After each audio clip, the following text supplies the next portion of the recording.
CPM സംസ്ഥാന secretary സ്ഥാനത്ത് നിന്ന് MV ഗോവിന്ദൻ മാറിയേക്കും. പകരം മന്ത്രി VN വാസവൻ പാർട്ടി സെക്രട്ടറി ആവാനും സാധ്യതയുണ്ട്. ഇത് സംബന്ധിച്ച് CPMൽ ഒരു വിഭാഗം നേതാക്കൾ ചർച്ച തുടങ്ങി. കൊല്ലത്ത് ആരംഭിച്ച CPM സംസ്ഥാന സമ്മേളനത്തിൽ നേതാക്കൾ തങ്ങളുടെ അഭിപ്രായം വ്യക്തമാക്കും. ഇടഞ്ഞു നിൽക്കുന്ന ക്രിസ്തീയ സഭകളെ LDFിലേക്ക് അടുപ്പിക്കുന്നതിനും കർഷകരുടെ പ്രശ്നങ്ങളിൽ നേരിട്ടിടപെട്ട് പരിഹാരം കാണുന്നതിനും വാസവന് സാധിക്കുമെന്നാണ് CPMലെ ഒരു മുതിർന്ന നേതാവ് കലാകൗമുദിയോട് പറഞ്ഞത്. കോടിയേരി ബാലകൃഷ്ണന്റെ മരണത്തോടെയാണ് MV ഗോവിന്ദൻ CPM സംസ്ഥാന സെക്രട്ടറി ആയത്. രണ്ടാം പിണറായി സർക്കാരിൽ എക്സൈസ് മന്ത്രിയായിരുന്ന ഗോവിന്ദൻ ആ പദവി രാജിവെച്ചാണ് പാർട്ടി ദൗത്യം ഏറ്റെടുത്തത്.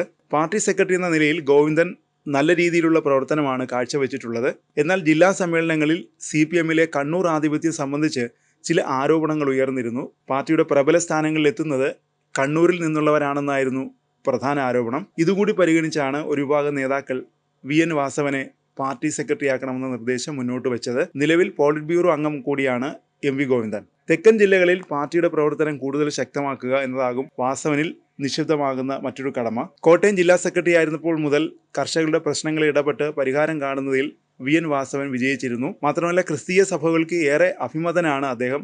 ഇതൊക്കെയാണ് വാസവനെ സംസ്ഥാന സെക്രട്ടറിയാക്കാൻ ഒരു വിഭാഗം നേതാക്കൾ ചൂണ്ടിക്കാണിക്കുന്ന അനുകൂല ഘടകങ്ങൾ.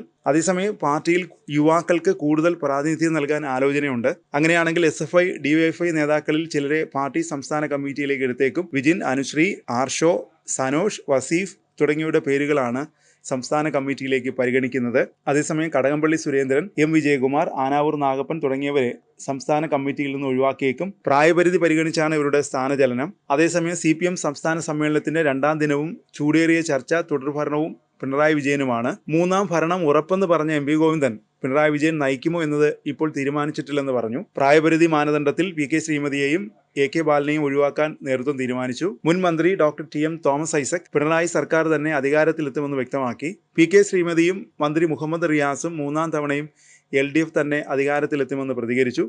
ഇത്തരത്തിൽ ഒന്നല്ല രണ്ടല്ല മൂന്നാം തവണയും LDF ഭരണമെന്നത് ഒരു ടാഗ്ലൈനാക്കി മാറ്റുകയാണ് CPM നേതാക്കൾ. മൂന്നാം ഭരണമെന്ന ഒരുതരം പ്രതീതി സൃഷ്ടിക്കലാണ് കൊല്ലത്തെ സംസ്ഥാന സമ്മേളനത്തിൽ കാണുന്നത്.